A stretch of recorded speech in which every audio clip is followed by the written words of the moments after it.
கர்த்தருடைய நாமம் மகிமைப்படுவதாக.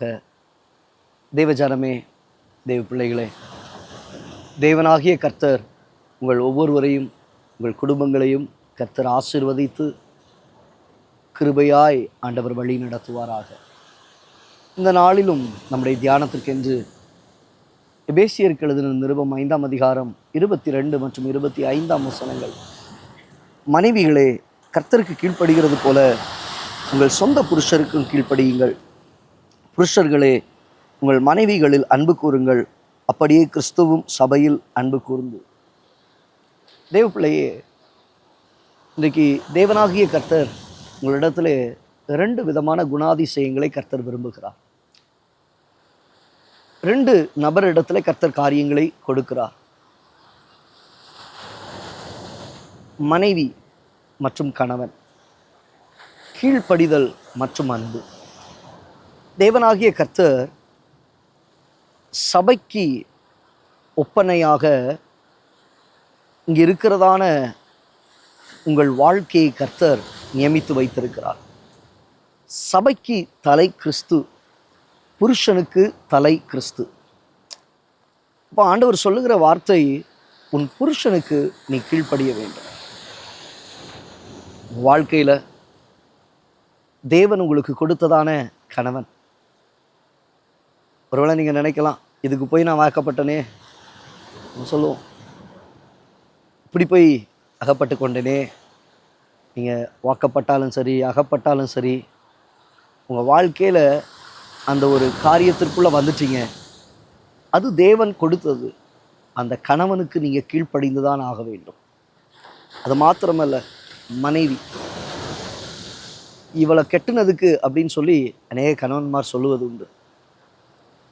அதுக்கு அதை செஞ்சுருக்கலாம், இதை தேவ பிள்ளையே, அதெல்லாம் இல்லை. உன் வாழ்க்கையில் முடிந்தாயிட்டா, தேவன் கொடுத்துட்டாரா, அதுதான் உனக்கு கொடுக்கப்பட்ட மனைவி. அந்த மனைவியின் இடத்துல நீ அன்புக்கு. மனைவியானவள் புருஷனிடத்தில் கீழ்ப்படியவும், புருஷனானவன் மனைவியின் இடத்துல அன்பு கூறவும். தேவன் இதை தான் பிரதானமாக அவர் எதிர்பார்க்கிறார். பிரதானமாக கர்த்தர் எதிர்பார்க்கிறார். கீழ்ப்படிதலும் அன்பும் ஒன்றுக்கு ஒன்று பிணைக்கப்பட்டது. நீங்கள் கீழ்ப்படிவீங்கன்னா நிச்சயமாக கணவனிடத்தில் அன்பு கூறுவீங்க. நீங்கள் அன்பு கூறுவீங்கன்னா நிச்சயமாக மனைவிக்கு கீழ்ப்படிந்து அவர்களுக்குரிய காரியங்களை நீங்கள் செய்வீங்க. இப்போ இது 2ஐயும் உங்கள் மனதில் வைத்துக்கொள்ளுங்க. இன்றைக்கி அநேக குடும்பத்தில் பிரச்சனைக்கு காரணம் என்னென்னா, நீ சொல்கிறத நான் ஏன் கேட்கணும், எங்களுக்கு தான் 33% இருக்கே, நாங்கள் தான் இன்றைக்கி சமுதாயத்தில் வளர்ந்துட்டோமே. இல்லைப்பா, இல்லை. வேதம் உனக்கு என்ன சொல்லுது? வேதம் உனக்கு என்ன கற்றுக் கொடுக்குது?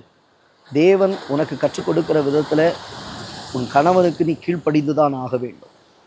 அதே போல் மனைவியின் இடத்துல நீ அன்பு கூர்ந்து தான் ஆக வேண்டும். உங்கள் வாழ்க்கை ஆண்டவர்கிட்ட கேளுங்க, ஆண்டவரே, என் கணவருக்கு நான் எல்லா காரியத்திலும் கீழ்ப்படிய, என் மனைவியின் இடத்துல எல்லா நேரங்களிலும் அன்பு கூற என் தேவன் எங்களுக்கு உதவி செய்யும். அன்பு கூர்ந்து பாருங்கள், கீழ்ப்படிந்து பாருங்கள். உங்கள் வாழ்க்கையில் காணப்படுகிறதான பிரச்சனைகள், கோபங்கள், வைராக்கியங்கள், தேவையில்லாத காரியங்கள் எல்லாம் மாறிப்போகும். தேவன் சமாதானத்தை கட்டளையிடுவார். கண்களை இப்படி ஜெபிக்கலாமா?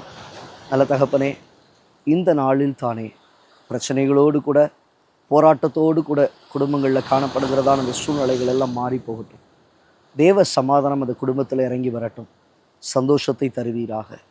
மனைவியானவள் கணவனிடத்திலே கீழ்ப்படிந்திருக்கவும், கணவனானவன் மனைவியினிடத்தில் அன்பு கூறவும், இப்படியே கிறிஸ்து ஆண்டவரே சபையில் அன்பு கூர்ந்தது போல நம்முடைய பிள்ளைகள் தங்களுடைய வாழ்க்கையில் அன்பு கூர்ந்து காணப்பட உதவி செய்யும். தாழ்த்தி ஒப்பு கொடுக்கிறோம் இயேசுவின் நாமத்தில் பிதாவே.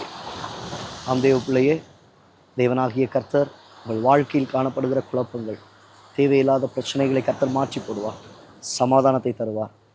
மனைவி கணவனிடத்தில் கீழ்ப்படியவும், கணவன் மனைவியினிடத்தில் அன்பு கூறவும் தேவன் வேண்டிய அனுக்கிரகத்தை உங்களுக்கு தருவாராக. God bless you. God bless you.